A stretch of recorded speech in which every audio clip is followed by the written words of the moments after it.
Welcome, everybody. Welcome, Macaco. My name is Anna Kovasna. I live in Findon in the north of Scotland. I'm currently Gen's Education Director and what we in our collaborative governance system call our coordination circle lead link. And I'm really excited to be here together with my friend Macaco Tamarice from Damanhur. Damanhur is a federation of communities founded in 1975. It has its own constitution, culture, art, music, currency, schools, and uses of science and technology. It's located in the north of Italy and has approximately 1,100 citizens from around the world, 600 of which actually live fully in the community. Damanhur is a United Nations award-winning sustainable eco-community, but it's perhaps most known for its artwork and the stunning temples of humankind that were dug out of the bedrock by community members. These are people deeply committed to a spiritual vision, to research and experimentation, and to create sustainability and community in all areas, and also to embrace art, culture, and play in their lives. Macaco, who is here with us, has lived in Damanhur since 1993, and she's held many roles in that time, often with artistic and social responsibility, but she's also been the elected leader of the Federation for some time. She is also former president of Gen Europe, one of Gen's representatives to the United Nations, a sociologist, a life coach, and a much loved educator in all things Eco-Village. So welcome, Macaco. What a pleasure to have you here. Thank you, Anna. That was such a nice introduction. Really very beautiful. Thank you so much. I really feel honored to be here with you in this beautiful summit. Thanks. And I gave a brief introduction, but could you tell me a bit more about Damanhur? Like, what is it? What does it mean to be a federation? And what are the most important things that bring you together as a community? Well, I think that Damanhur really is quite an adventure because, as you said, it started in 75. It started out really as a research to try to live spirituality 24 hours a day. And then it became a community because it became clear that in order to really live spiritual principles, you need something social. You need something where you really touch each other, where you really have the possibility to create something together as a human, as humankind, you know, with all these bonds and how to organize it and how to organize the living together, because that really makes us grow. So since then, Damanhur has become a community, and it has had many, many, many different forms. So in the beginning, there was just one big community. Then there were four communities, and that was the idea also of the Federation of Communities. Then we came back to a more centralized module, which in the same time was a module where all the different nucleos that were pretty big, because every nucleo more or less has some 2-3 hectares or sometimes 4 hectares of land and a territory. They are living between 12 and 25 people, so it's really like a community in itself. And so there was this long period of about 20 years when there were the nucleo communities that all together made the Federation of Damanhur. And then again, it was felt like it was necessary to be able to have overarching projects. And so again, the regions were created that nowadays are the 4 big communities. So this is also why, again, we are a federation of communities. And every community inside of the whole of Damanhur has its own character, its own characterization, identification. So, for example, the community where I live in, it's called Arcatentiris, and it's a community that is very much pioneering in the fields of linked to water, linked to renewable buildings and all kinds of things, and also to find new different ways of living together. So it's really like Damanhur, I think, is the most important thing about Damanhur is that it's like we created a social system that allows us to really develop the potential of humankind, the potential of each person. And this is really something that touches my heart, because I have been living here, as you said, for many years, almost 30 years. That's a long time.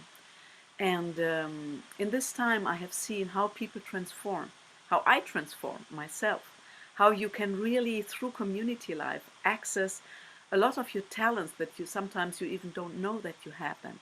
So it's really extremely strong and inspiring to live in a community. And then, of course, Damanhur has a very strong shared spiritual philosophy where we research all the time a lot, and we are experimenters, so we never take anything for granted, and we always try to find out. And so we created the Temples of Humankind, which is really by many people called the eighth wonder of the world. And I think somehow it is, because it's just completely crazy. It's amazing. And if you haven't, I mean, you can have a look at it also now online. There is the possibility to look at the temples online. And I would highly recommend to go on our website and find it, because it's really interesting. It's amazing to see in these times of COVID where you cannot come physically.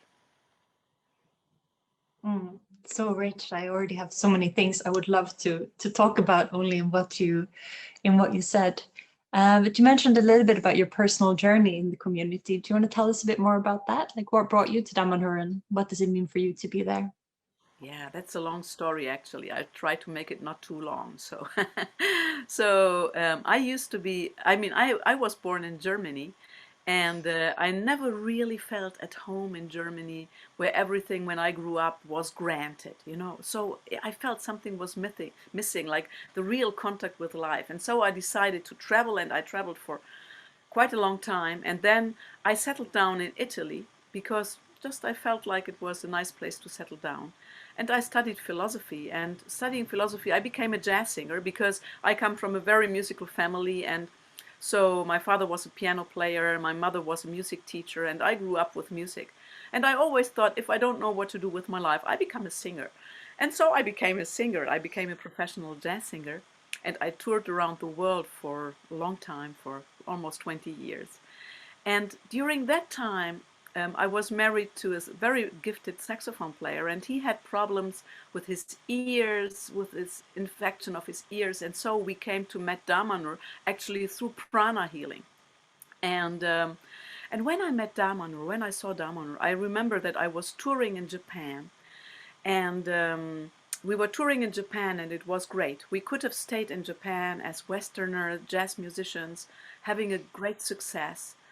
And one night after an interview at the radio, I remember that I couldn't sleep, and I was thinking of what I really wanted from life, what it was that I was expecting from life. And so I found out that night that I was not looking for success, which is so ephemeral. One day it's there, and the next day it's gone. I was looking to live a real life, to make a difference, to create something with real people, based on real values. And that was the moment when I decided that I wanted to try how it was living inside of the community of Damanhur. And then some months later, we moved there. And since then I have been living in Damanhur. So I have held many different roles inside of Damanhur. And as you said, I also was on the top leading position of Damanhur for quite some time.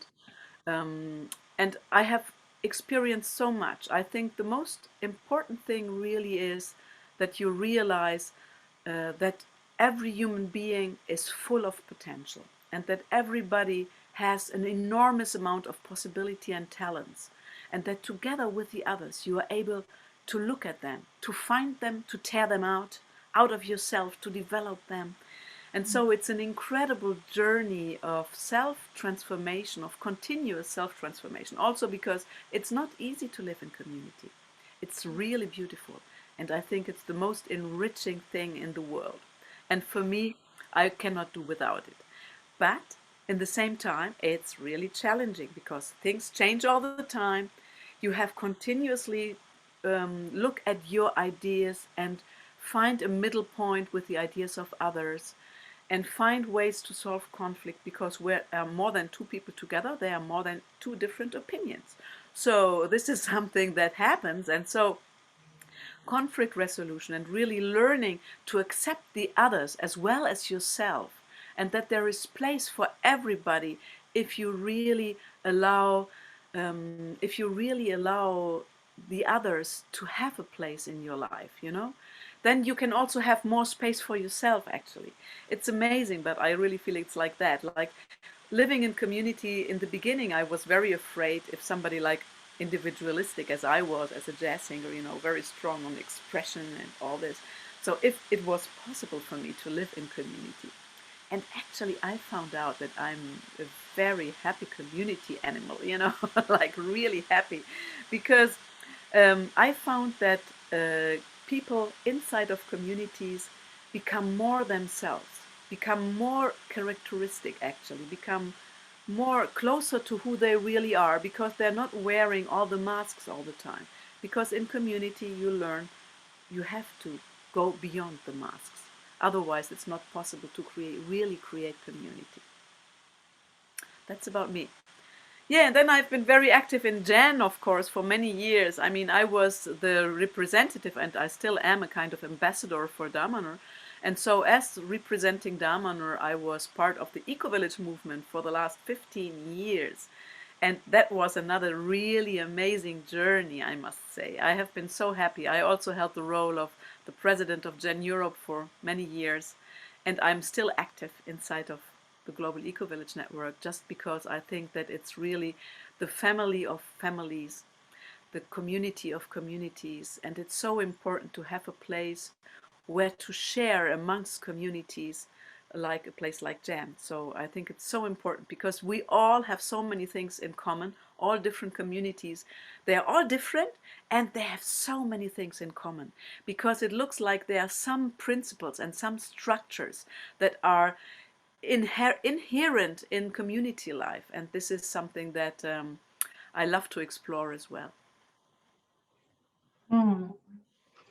I notice I'm curious when I hear you speak. I recognize this about people becoming more themselves in community, and it's much harder to wear a mask for a long time in community. But I also know that it's scary to not wear a mask, right? And it's part of the transformation when people move to community. Like, what do you think in your life in Damanhur like helps people to live this more kind of authentic life, or more connected to real life, like you said? I think one thing that is very important in order to really have it, make it so that it's sustainable, you know, that also the transformational processes that they are sustainable, is that there is a balance between community life and private life. Mm. I think this is something that is crucial if you want to live happily in community and not have a burnout. Because what happens sometimes is when you are too much into transformation, you can really end up in burnout. So because you're just, as you said, it's not comfortable to live without masks. So you have to really learn to become comfortable, and that you have nothing to lose. And this is linked to trust. So I think that that one thing that you really learn in community is to trust that there are the others, that there is a network around you that will always hold you, always. And that's something that is, I think, life changing, and that also allows you to become more free, to have less to lose. Mm. And I think this is, maybe it's not exactly what you asked, but I think this is really something that is very important in order to be able to live a happy community life. And these transformational processes, they just allow you to become, to become less afraid, to become less afraid of who you are, of who you not are, you know, to look at you from the blind, or at your blind spots, you know. So, and again, that needs to be in a sustainable way. You cannot always look at your blind spots, otherwise you become crazy.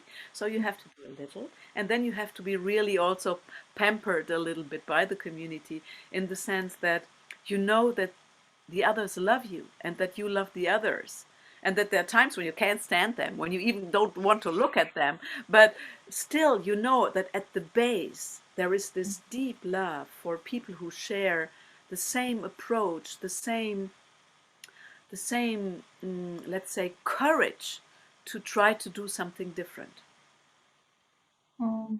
That's really beautiful and also resonates. I often call it like the weaving the web of community or web of life.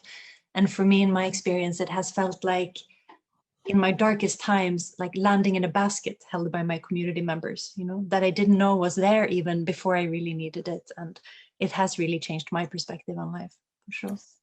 Yeah, this is so true what you say, Anna, because you really see and feel what community means in the moment when you're really in a difficult moment. Mm. Then you can, then suddenly you feel this incredible net that is just holding you, not Mm. asking anything in return, just being there for you. And that's something that that is, I think, that is an unpayable experience Yeah. linked to trust. Yeah. And one thing I love so much about eco villages is that they have this transformational potential, but it's also grounded in real everyday life. You know, it's still like you live with people, you make your food, you take care of the kids, like all the kind of aspects of normal or everyday life is still there as a container, you know, for these processes. And I'm curious also, like, what's it like to live in community in Damanhur in this very like mundane way? You know, how do you eat and sleep and care for each other and the kids? And you mentioned in the beginning that you live in Nucleos. Can you tell us a little bit more about that? Yeah, Like, how's your work? Mhm. yeah, of course. That's a very nice question. So, as I said before, these 600 people that live inside of the community of Damanhur, they live in smaller groups of people that we call nucleo communities, so nucleos. And these nucleos, they are made up of by 10, 12 to 25 people, more or less. There can be less and there can be more, but this is more or less the average. And these people, they have a territory, they have a house to care for, and they have to organize like a community. So, for example, inside of Damanhur, we have these different aspects. We have the community life, and then we have the life of the whole of the community of Damanhur. So, for the whole of Damanhur, we have weekly meetings. We have meetings that we call meditation, and that is really linked to exploring life in all its different aspects from the spiritual point of view, but also very practical, doing lots of experiments and doing things. And that's once a week. And then we meet once a week inside of our nucleos, and then we meet once a week. If we want to, we can meet with the people who really look at the philosophy of Damanhur and try to think about all the different things and look at other ideas and at other philosophies, though very, very intellectual in a certain sense. And then we have another week where we meet about another evening where we meet about social, all the social issues that are linked to the whole of the community. And then we have another evening where we can meet with groups of research that we are all having. So you see, our evenings are very, very full. So inside of the community of the Nucleo, actually, we try to eat together as much as possible. And so we have always somebody who is cooking lunch and dinner.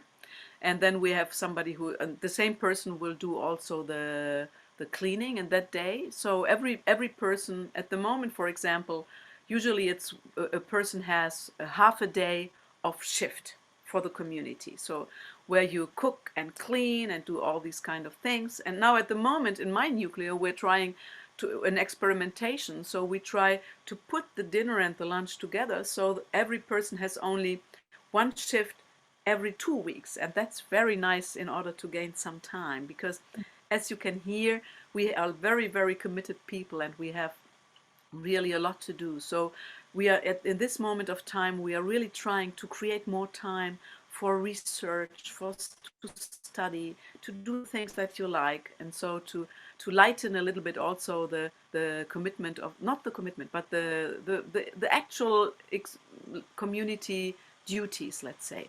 Because on Sunday mornings we all work together for the territory in our nucleos, and so at least everybody who can is there to do some work, and that's not always, but almost always.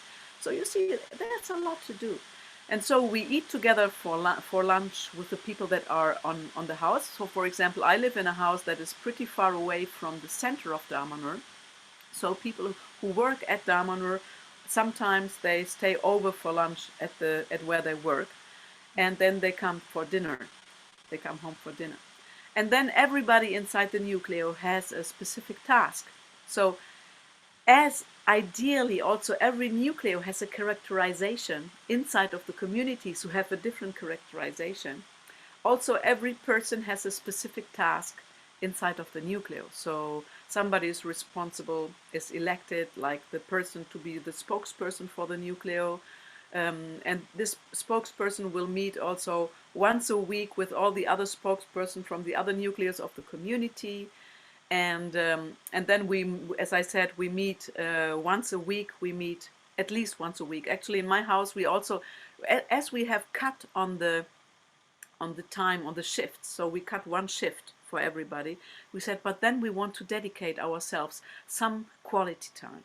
So besides the nuclear meeting, which is more organizational, sometimes also about personal problems, where you look at everything that has to do with Damanhur, with the nucleo, with the community, and with the personal lives. So we decided to have one evening where we just meet for the fun of talking about things that matter.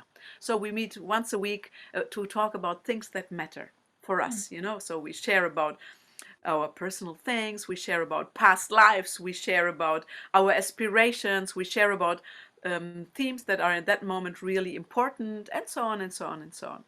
So this is a little bit how, and yeah, and then I said we have all the different tasks. So there's somebody who buys all the stuff inside the community, somebody who buys it outside of the community. We have somebody who takes care of the security, somebody who takes care of the maintenance of the house, somebody is the vice spokesperson. There's a whole group of spokesperson actually who together share also about the, let's say, a little bit the management of the nucleo. So the spokesperson is also responsible a little bit for the management of the nucleo, though everybody really has their own roles and everything is very horizontal. So inside of the nucleus, of course. So yeah, this is a little bit how it works. I don't know whether I have been exhaustive. How do you, because each nucleo has its characteristic and a little bit like its own mission of research and you know, inquiry, right? So people move between nucleos when they, you know, according to their interest, or how does this work?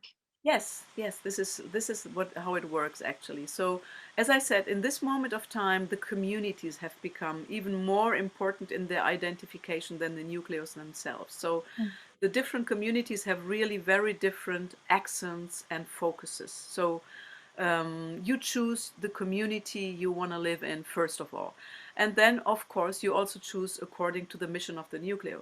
So for example, my nucleo has the mission of the exchange with international communities, and this is exactly why I went to live there, because I was already doing that task for Damanhur, and so I tried to put them together to not have a double task.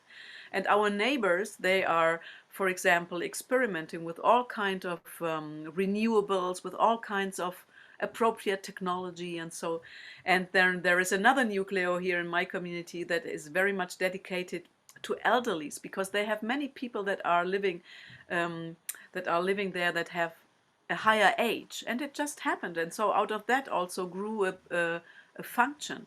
But they are also very dedicated to spiritual research, and so there is also like an area that is also an outside temple area here in our community, and they are very much linked to helping out there and to making things happen.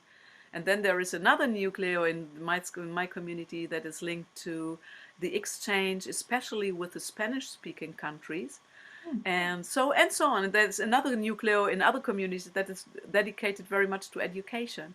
Another one that is dedicated to the maintenance of the temples of humankind. Another one that is dedicated to the territory of the sacred woods, and so on, to agriculture. Though agriculture is something that is actually present in almost all our nucleos. But there is one nucleo that has a real important cooperative that also grows all the crops and all the food for our store. Because we have a big supermarket in the Damanhur Krea, well, supermarket is not the right word, a big market, let's say, where also the people from the surrounding areas come because they have good prices and good products. So this is also a way to interact with the environment, with the bioregion. It's so fascinating also to hear, like the sense I get is that it's somehow the passion of Damanhurian citizens that shape your social structures and how you live and that you're always surrounded by people who share not only your big vision for the community and for the world and humankind, but also of like, this is my role in it and this is what I want to explore now. I find it a very like exciting, it sounds like a very exciting way to live to me. Thank Mm. you, thank you. I think it is. I think it's a very exciting way to live. And as I said before, um, if I would have never imagined that I could be so happy inside living in a community with all this happening, but it's never boring, you know? It's never boring. That's also something. I get bored easily, so I'm happy that it's never boring. Do you know, you told me once, Makako, that everybody asks Damanhurians about your economic system because you're kind of famous for having your own money and for having a very like strong, community economy. But you told me actually, yes, we're strong there and it's good, but what makes us really special and what makes it really work is our social system, and that's much more interesting. Could you tell me a little bit about that? Like what is your social system and what do you mean with that? Yeah, well, the social system actually is what I just described, you know. Mm, So at the moment we have had also many different levels of governance and many different ways to manage and to have governance inside of the community. So governance is linked to decision making, is linked to how to organize, and a little bit I shared about before. So we have this Damanur whole thing, and in this moment of time, this is very interesting. While for the last 20 years, or let's say until the 20 years before the last 4 or 5 years, there was a very strong central draw to make things again more central, so to have a central government where everything was central, and there was not so much management, I mean also economical management inside of the different areas. So this is something that has changed over the last 4 or 5 years very much. So it we we decentralized a lot, and this is also the reason why we created again these 4 communities. So because it's very important, because one thing that we saw, that if on the one side it's really useful in certain moments of time to have things centralized, because you can overlook things, you can manage them better, and so on and so on. On the other side, what happens is that the people have more distance to the management of the community. And that's something that is not healthy. So this is something that we felt at a certain point needed to change again. And this is why we recreated the federalism. So we recreated that in this moment of time, the communities have become really powerful. And the central government of Damanhur has become very little, just linked to some overarching functions. Like, for example, you know, inside of Damanhur, we have I think we have some things that we have decided on the social level to do. The first thing that I think is very important is that we share all the costs for the upbringing of the children. So whether I have children or whether I don't have children, I contribute with the same amount as somebody who has 3 children, you know. wow. So, and I think this is something very important. With this money we allow the children not only to be grown and to have things that they need, like dressing and eating and having a place to stay and all these kind of things, but we also cover to go to school, to go to university. And so we pay actually for the university costs of the children who have grown up in Damanhur. Mm, So I think this is something that is very important. And in the same time, we have other social networks that I think are just really very important, which is, for example, if a woman stays pregnant, we support her with a full stipendium for 9 months. It can be before, it can be after, it doesn't matter. And once she has the child, she gets a contribution from this money that everybody contributes. And we have also a social net, like we support the people who become elders and, like, let's say, have the age of to go into pension and this kind of things, and they cannot work anymore. So we all support them. So through our associations, and we also support the people who maybe cannot work because they had accidents, they had diseases, or they just lost their work for a moment and they have to come on their feet again, not in an existential way like the welfare states do, but we do it like we give a hand for a while and then we help the person to stand on its feet, on his or her feet again, because we think it's sometimes the essentialism can lead to to feeling less, you know, so that you're not really at the same height. And we want everybody to have to live up to their full dignity and to really live up to their full potential. So yeah, and this is, I think, this is something that is very important inside of Damanhur. So we have this system where everybody really is kind of part of the whole, contributing to the whole, and also partaking in the things that we all have created together. So this is another thing that I think is really very important.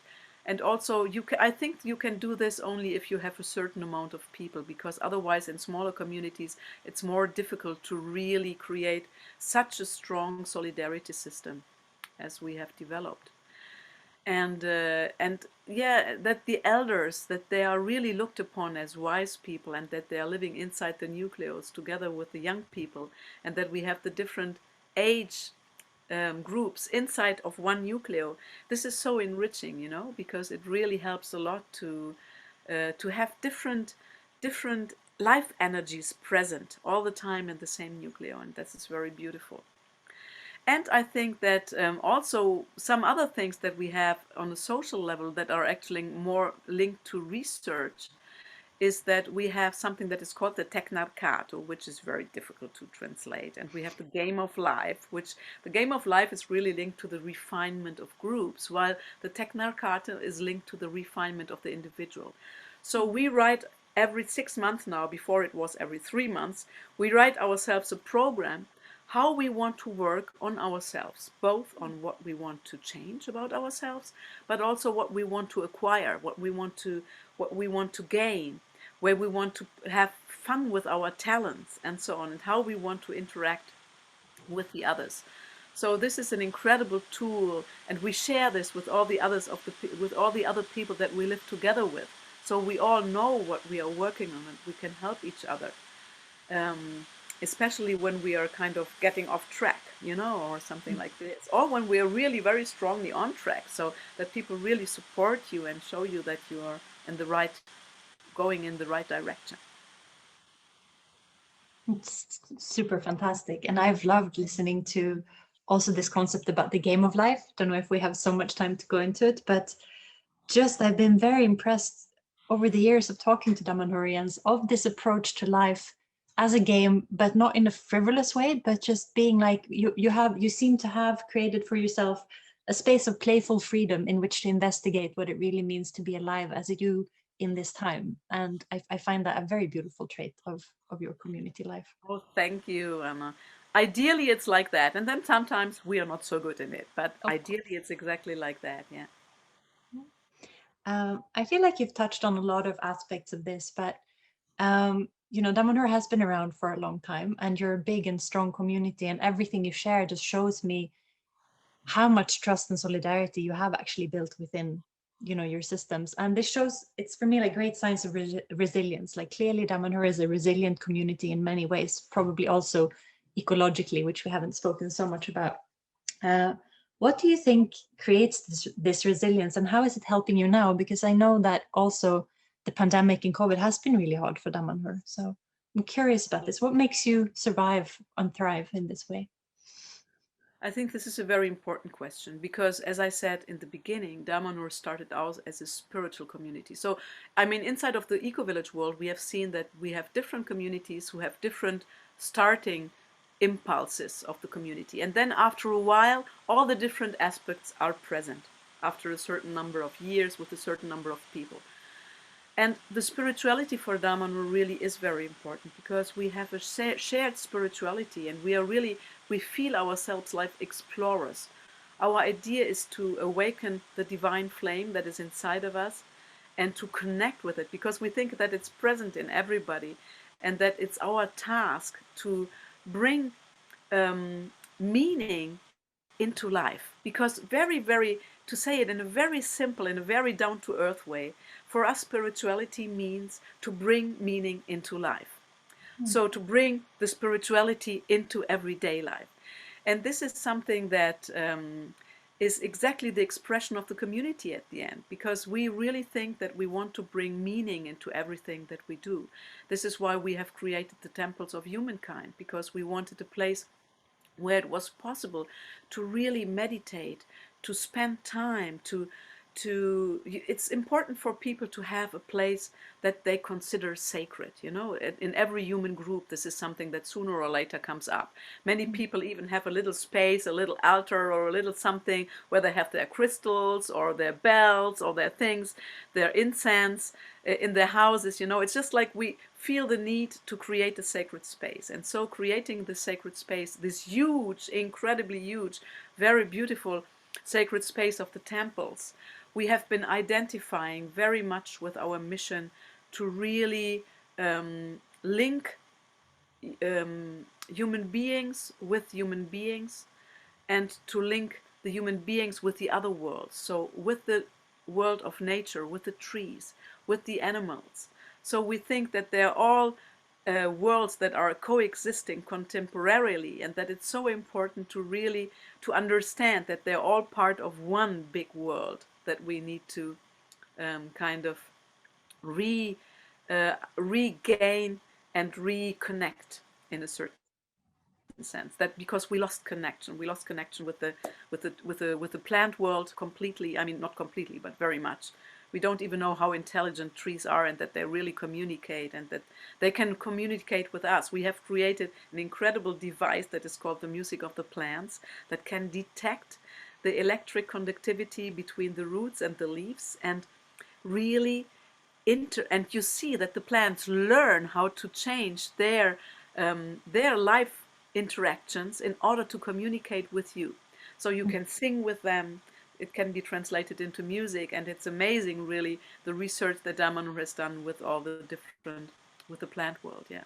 So I think that one of the things really is this spiritual communal research that we have, that is a very strong glue, and that's the reason why most of the people are here. And in the same time, under spirituality, it also really means to understand the human potential, as I said before. So to really dig out the human potential that is inside of everybody, and to understand that we are all valuable at the same way, you know. So, and that we are all human beings full of worth and full of meaning. Yeah. And that sometimes we make mistakes, but we can learn from our mistakes. And this is also something that I have learned at Damanhur, which I think makes Damanhur very resilient, that we have used lots of dramatic events to become more resilient and to transform them into great opportunities. And especially Falco, the founder of Damanhur, who died about 8 years ago, he was, I think, the person that I know that was most capable of transforming tragedies into opportunities. You know, he was incredible, and he was able to make people dream strongly. And I think this is another element that is very important for Damanhur. We are dreamers, you know. We are dreamers, but very concrete dreamers. So we want a different life. We want a life that we can be proud of. So we want a life that is meaningful, that really changes something in the world. And so I think this is another really important glue point for Damanhur, as it is for many communities, the ideals that lie behind. Yeah. And as far as the COVID crisis is concerned, I mean, Damanhur's economy is really also very much dependent on visitors and on courses and so on and so on. And of course, with the COVID, it's already over 1 year, that we don't have almost any income from there. So thanks God, we have many other companies and many other activities, but it was really threatening. So, and I mean, we have a very, very, as I said before, we have agriculture everywhere. So this is also something that in case of real trouble, I think we could survive, you know, by being self-sustainable. But on the other side, I think one thing that Damanhur did, and I think that was really very courageous, and I'm proud of it, is that in the beginning of the pandemic, when it came out clearly that people would not be able to work in many fields and so on, we decided to go back to complete income sharing. So the people who had income would give all their income, at least all the income that they didn't need for themselves directly, and the other ones were supported by that as well. So, and they were doing more inside the house, and they were doing more here and more there. So we have been we are coming from almost 9 months of income sharing that, and then in the last 3 months we are coming back to our normal system that we had before, where everybody contributes. But if people cannot, we support them. So we still have a very strong solidarity system that first we try to cope inside the nucleo. If we cannot cope inside the nucleo, we cope on the level of the community. And if it's not possible for the community level, then we cope at the level of Damaner. And I think this is something that is really very important, so that nobody feels that he or she is left behind, you know. Wow, that's really stunning. It's a big thing for people to share like all their financial resources.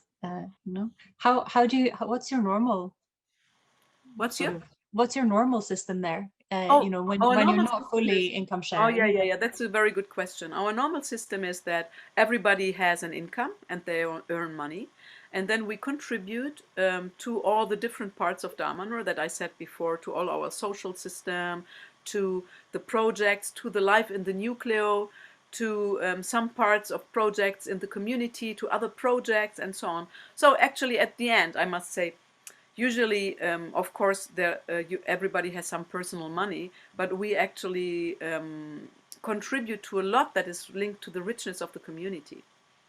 And so, and many times, I mean, a long time ago, in the beginning of Damanur, we actually, for quite some years, there was, for about 10 years, there was a complete income sharing as well. So it was really like when we had this COVID thing, it was going back to something that has been experienced a long time ago by many people who nowadays are at Damanur, who have not been there at that time. So it was new for them as well. But also, when you enter in Damanur, there was a long time when you experienced really to share the parts of your income with the nucleo, with the others. So it's very important passage, and to not only think of yourself, but to think as a community. So one thing that we have learned, and that I think is very important, is that if the community is happy, the individual can be happy. The individual cannot be happy if the community is not happy. It's impossible, because you are the smaller part. So if the smaller part is in a system that is not healthy enough, then also the smaller part cannot be happy. So the community is very important to be well as every individual is very important to be well, because it's creating the community. So it's a you know interactive part that is very important. No. So you touch on something else that I was curious to ask about, which is again, like your life and your history is so rich as a community, and you have a vision for how things can be different. And in the world we're facing, like unknown and so many countless crises and challenges.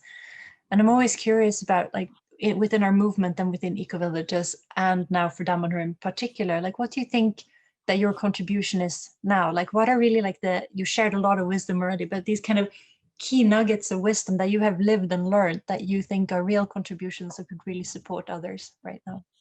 I think the most important contribution is really that together you can make it. Mm. Together, human beings are incredibly strong, because 1 + 1 + 1 does not make 3. It makes 9 at least, because it's exponential.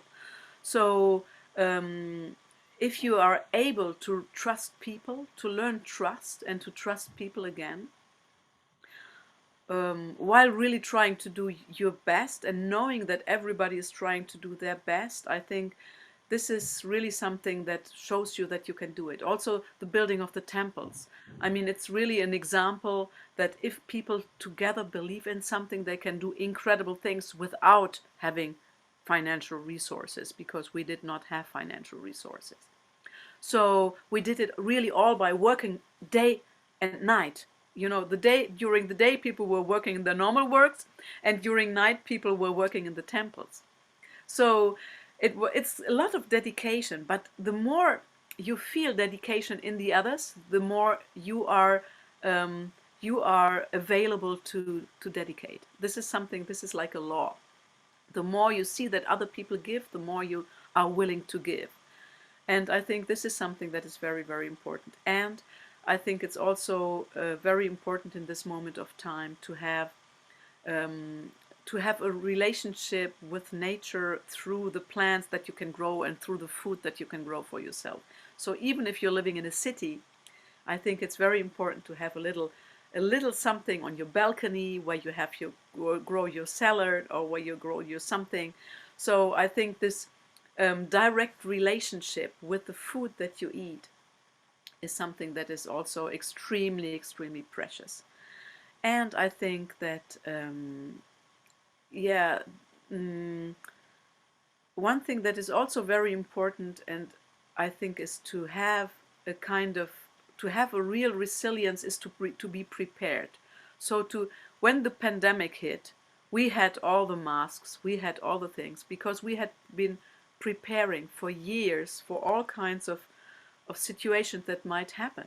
And also to have a little storage of some food that can last for a long time can be a really good way to feel more secure within yourself, and not to be so not to be so not depend so much on what happens around you in this world, and in this moment where things can really change from one moment to the next. So I think these are some thoughts that I want to share that are really very, very useful. But the most important one is not the practical one, but it's the one that you can make it. As human beings, if you stick together, then you can make it. So the relationship with the others is so important. And in this moment of pandemic, if you cannot hug these as normal, which is something that is terrible, really, but at least meet on Zoom, at least do your phone calls, get in touch with the people that you care about, that you think are really important for you. So I think to really concentrate on what matters, to find out what is meaningful for you, I think these are some of the most important treasures that I have taken from Damanhur. Beautiful. Thank you, Makako. And I think you really put your finger on it in this kind of virtuous cycle of the more we give and are seen to be dedicated, the more those around us can do the same, and vice versa. And this is so different from what I think is happening in a lot of our societies today, which is the opposite cycle. It's a fragmentation, and it's a feeling of nobody else cares, so I cannot care either. I have to care for myself, you know. And I think in your stories you've told such an amazing example of what life can look like when you manage to turn that around, which is fantastic. Thank you. And how, if people want to know more about you or more about Damanhur, maybe visit Damanhur when it's possible, how can they do that? I mean, I know we can, of course, go to Damanhur's website. Yeah, I think the website is really good because it also offers you some accesses to other places, like the virtual tour of the temples, how you can do courses at Damanhur, and all these kind of things. So I think our website is really good. We also have a Facebook group, and there are lots of videos that you can find on YouTube about Damanhur. So there are lots of possibilities to really find out about Damanhur. And about myself, I have a website too, macacotamerice.com, where you can find my courses and you can find my offers as a life coach, and about me, about my work and all this. And I would really like to share something, Anna, if I may, because I'm so excited, because together in this moment of time, where I'm also an EDE teacher, the Eco Village Design Education course of the Gaia Education, which is a kind of sister organization of GEN. And this course is a life-changing course. Usually it lasts for 1 month, and it's in place. And we try to do it also this year at Damanhur in August. So we try to do it, but as we don't know, and in order to really deliver the incredible learning journey, the learning adventure that is Damanhur, that is the EDE, we have created together with Thaisa Matos. She's also active in Gen Education, and she's a very experienced EDE teacher as well. And we have created an online EDE, but a live online EDE that will have weekly meetings and will run for 4.5 months, and will start on the 17th of April and end on the 1st of August. And this is such an incredible opportunity, because it's really, we will have incredible co-facilitators. So we will have guest facilitators with Kosha Joubert, Ross Jackson, John Croft, and I mean Anna Kovasna, and we will have so many Mugove, and many really, Ina and Achim from ZAC, and I mean we will have the really, just have a look at it on the website of Jan. I think that's Exactly. it for today, Makako. Thank you so much for sharing. I learned more things about Damanhur, and I already thought I knew a lot. And I'm, as always, so inspired by what you do and the way you live. I think you're a shining example of solidarity, creativity, playfulness, transformation, and really like solid, grounded work. It's a joy to know you and to also be in the network with Damanhur. Thank you. Thank you so much, Anna. It was such a pleasure being here with you. And I really love the Jan family, and Damanhur is part of the Jan family. So it's really like meeting amongst cousins. Thank you. Indeed. Thanks.